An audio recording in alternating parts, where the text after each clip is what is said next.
국민혁명당 고문을 맡고 있는 김학성 교수입니다.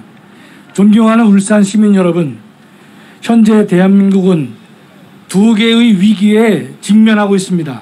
하나는 국가 위기요, 다른 하나는 정당의 위기입니다.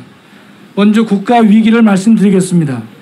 북한 김여정은 작년 6월 대북전단을 비난하며 저지할 법이라도 만들라고 하자 정부는 불과 4시간 만에 법을 준비하고 있다고 보고했습니다. 북이 개성에 남북연락사무소를 폭파하자 이를 대화하자는 신호라고 하면서 민주당은 대북전단금지법을 강행 처리했습니다. 김여정이 장관을 비난하면 장관을 교체했고 한미훈련을 없애려고 하면 협의하겠다고 했습니다. 문재인은 김정은 남매에게 잘 보여 정상회담 이벤트를 한 번 더 하겠다는 생각밖에 없습니다. 북한이 대한민국의 영토를 공격하고 군함을 폭침했음에도 불구하고 이것이 북한의 소행이라는 것을 말하지 못하고 있습니다. 남한으로 기순한 북한 장병을 비밀리에 북으로 보내기도 하고 특등 머저리 등 말로 옮기기조차 거북한 욕을 먹어도 대통령은 눈만 껌뻑이고 있습니다. 문재인 정부의 문정인 특보는 북한의 연락사무소 폭발은 도발이 아니며 대외정책의 최선은 한미동맹을 없애는 것이라고 하면 인권을 말하는 미국이 도리어 문제다 이렇게 말을 합니다. 어떤 정신구조를 지녔기에 이런 막말을 쏟아낼 수 있을지 어이가 없습니다. 문재인 정부는 북한과 대화 협력을 한다기보다는 굴종에 가까운 자세를 취하고 있습니다.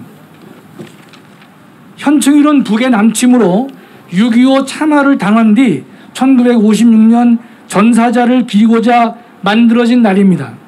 현충원에 잠든 영령도 대부분 6.25 전사자입니다. 국군 통수권자인 대통령은 현충일 추모사에서 북한과 6.25 남침을 번번이 빠뜨리고 있습니다. 3.1절 기념식에서 독립과 독립운동을 말하지 않는 것과 같습니다. 단언컨대 지금 국가 안보는 분명 잘못된 길로 가고 있습니다. 그렇다고 민생 문제가 잘 되고 있지도 않습니다. 지금 전남 나주에 한전공대를 짓고 있는데 1조 4천억의 혈세가 들어가고 있습니다. 지금 우리나라의 대학의 현실은 5년 내에 대학의 20% 이상을 문 닫도록 되어 있습니다. 따라서 지금까지 12년 동안 국내의 대학의 신설은 없었습니다. 그러나 문 대통령은 터무니없는 대학 설립 공약을 내걸어놓고 그걸 지키겠다고 밀어붙이고 있으니 그저 오기일 뿐입니다. 나주에서 40분 거리에 있는 전남대학도 올해 정원 미달을 피하지 못한 것이 지금의 대학 상황입니다. 오고돈 전 부산시장을 법정에 세우는데 무려 14개월이 걸렸습니다. 가해자가 자백을 했음에도 불구하고 기소에만 9개월이 걸렸습니다. 여러분이 현재 살고 계시는 울산시장 선거 공작은 힘으로 틀어막았습니다. 손바닥으로 하늘을 가릴 것으로 착각하고 있습니다. 그러나 내년 대선이 끝나면 다시 수사가 재개될 것으로 확신합니다. 윤미향은 검사가 기소한 지 8개월이 넘도록 아직 정식 재판이 한 차례도 열리지 않았습니다. 이것이 바로 사법농단입니다.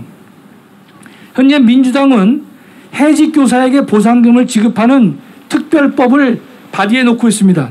2012년 대법원은 해직 기간을 경력으로 인정할 수 없다고 했음에도 해직 교사 1,500명에게 1인당 7억 9천만 원을 주겠다고 특별법을 현재 발의해 놓은 상태입니다.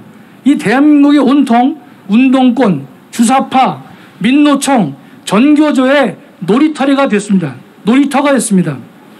문재인 정부는 월성 1호기를 폐로시켰고 7천억 이상 투입된 신한울 3, 4호기 건설을 중단시켰습니다.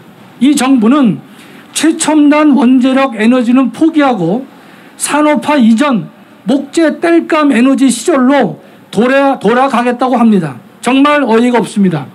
세계 최고의 원전 기술을 죽이고 있고 원자력 생태계를 붕괴시키고 있습니다. 수만 개의 일자리를 없애면서 원전 관련 중소기업을 문 닫게 했습니다. 그러면서 48조를 들여 신안 앞바다에 풍력을 건설하겠다고 합니다. 이들의 뒤끝이 어디까지 갈지 알기 어렵습니다. 지금 나라의 재정은 위기 그 자체입니다. 문재인 정부가 시작할 때 나라 빚이 총 600조였습니다. 지금은 1000조에 육박합니다. 여기서 말한 600조는요, 건국 때부터 지난 정부까지 이 나라가 짊어진 빚이었는데 문재인 정부에서만 400조가 늘어났습니다.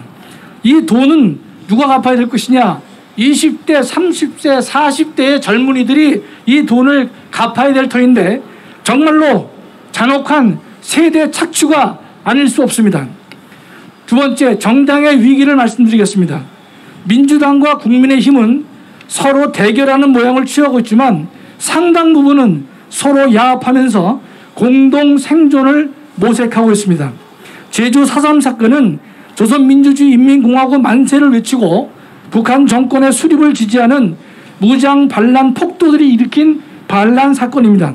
2001년 헌법재판소는 구인 재판관 전원의 일치로 이들을 대한민국을 적대하는 무장 폭도라고 했습니다. 그런데 금년 문재인 대통령은 4.3 추모사에서 무장 반란 세력을 진압한 군인과 경찰을 국가폭력이라고 선언했습니다. 문 대통령의 사상을 의심하지 않을 수 없습니다.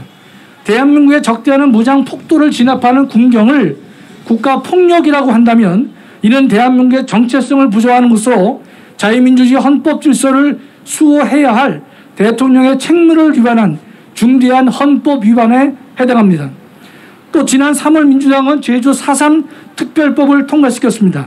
이 법은 4.3 사건으로 군법회의에서 유죄를 받은 수용인들을 무죄로 만드는 법입니다. 문제는 이 특별법에 국민의힘 의원 103명 중에서 73명이 이 법에 찬성을 했다는 점입니다. 경악을 금치 못합니다. 대한민국에 적대하는 자들의 범죄에 대해서는 이를 응징하여 정의를 회복해야 됩니다. 왜곡된 우리 헌정사의 흐름도 바로 잡아야 합니다.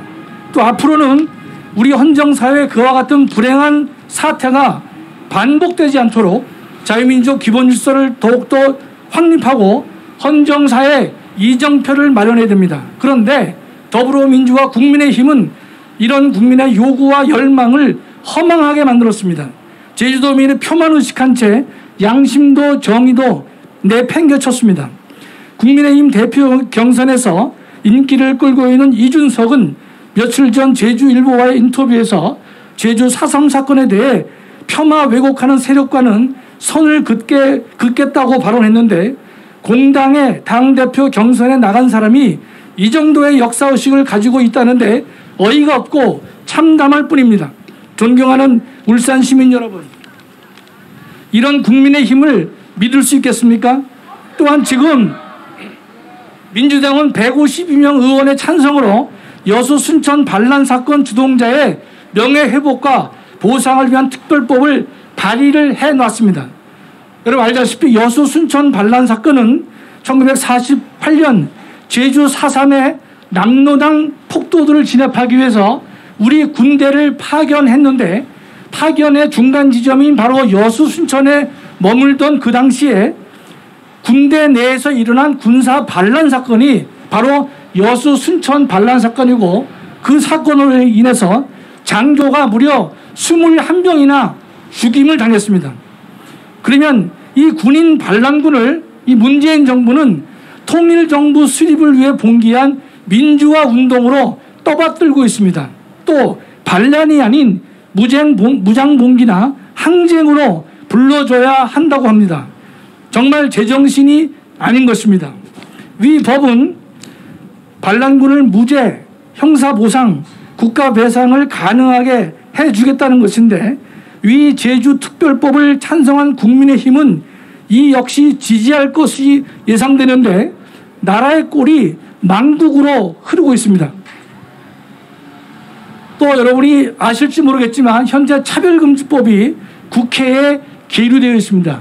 이 법은 남성과 여성으로 이분하는 것이 아니라 남자와 여자와 제3의 성으로 성을 나누고 있습니다. 또 남성의 성기를 가진 자가 스스로 자신을 여성이라고 인정하면 여성으로 보자는 내용을 담고 있습니다. 동성애에 대한 비판도 반대도 못하게 하여 표현의 자유를 근본적으로 침해하고 있습니다. 존경하는 울산 시민 여러분, 여러분은 남성인데 자신을 여성으로 여기는 사람이 여탕에 들어와도 좋다고 생각합니까? 또 남자와 남자, 여자와 여자인 부부나 그들의 결합체를 생각할 때 그들의 자녀가 학교나 사회에서 받는 고통을 생각해 보셨습니까? 이 문제에 대해 민주당은 폭주하고 있는데 국민의힘은 손 놓고 눈치만 보고 있습니다. 울산의 기독시민 여러분, 성경은 말씀하시길 사람 앞에서 나를 시인하면 나도 하늘에 계신 아버지 앞에서 저를 시인할 것이요 사람 앞에서 나를 부인하면 저를 부인한다고 했습니다. 지금이야말로 기독교인들이 자신의 정체성을 보여줄 때라고 저는 생각합니다. 초대교회 크리스천들은 자신의 목숨을 걸고 신앙을 지켰습니다. 차별금지법이 동성애를 조장하고 동성혼을 합법화시키기 위한 전초 작업인데 장로, 집사, 권사들이 다수인 민주당과 국민의힘 국회의원들은 침묵으로 이에 동조하고 있습니다. 주님은 덮지도 않고 차지도 않은 믿음은 입에서 토하여 내치겠다고 했습니다. 국가보안법 폐지가 국가의 안보를 망치는 것이라면 차별금지법 제정은 국민의 정신세계를 사탄의 세계에 넘기는 것입니다. 지금의 대한민국은 국민이 국가 권력에 저항하지 않으면 안 되는 상황에 몰려 있습니다. 대통령이 대한민국의 군경을 국가폭력으로 규정하고 있고 국가보안법 폐지를 추진하려 하고 여수 순천의 군사 반란을 민중봉기로 떠받들려고 합니다. 차별금지법을 통해 우리의 전통적인 혼인제도와 가족제도를 붕괴시키려 하고 있습니다. 지금의 정치 질서는 국민이 국가에 대해 저항하지 않고서는 이 난국을 타개하기 어려운 상황입니다. 혁명이 요구되는 헌정 상황이 도래했습니다. 지난 4년간 대한민국 국민은 문재인 정부가 시행하는 각종 실험실에서 이리 튀겨지고 저리 구워졌습니다. 존경하는 울산 시민 여러분, 이제는 불판 자체를 갈아야 할 것입니다. 우리의 이러한 정치 상황은 전통적 이념과 가치를 실현해야 될 새로운 정당의 출현을 요구하고 있습니다. 그것이 다름 아닌 국민혁명당입니다. 분명히 할 것은 국민혁명당이 야권을 분열시키는 것도 아니고 야권의 파이를 키우는 작업임을 분명히 하고자 합니다. 내년 대선에서 보수 우파가 결집하여 정권 교체를 이루고 다시 보수 우파로 정권을 탈환하기 위한 정지 작업이라는 사실을 분명히 하고자 합니다. 존경하는 울산 시민 여러분, 국민혁명당은 자유민주주의 이념과 가치를 실현하고 북한의 위협으로부터 국가 안보를 튼튼히 하며 공정과 정의를 회복하고 위선과 거짓을 배격하는 정당이 될 것입니다. 국민혁명당은 12개의 공약사항을 주요 목표로 제시하고 있습니다. 여러분들이 12개의 공약을 보고 마음에 드신다면 주저하지 말고 적극 지지해 주시고 동참해 주시길 바랍니다. 국민혁명당은 구호만 있고 행동하지 않는 정당이 되지 않을 것입니다. 많은 성원 부탁드립니다. 감사합니다.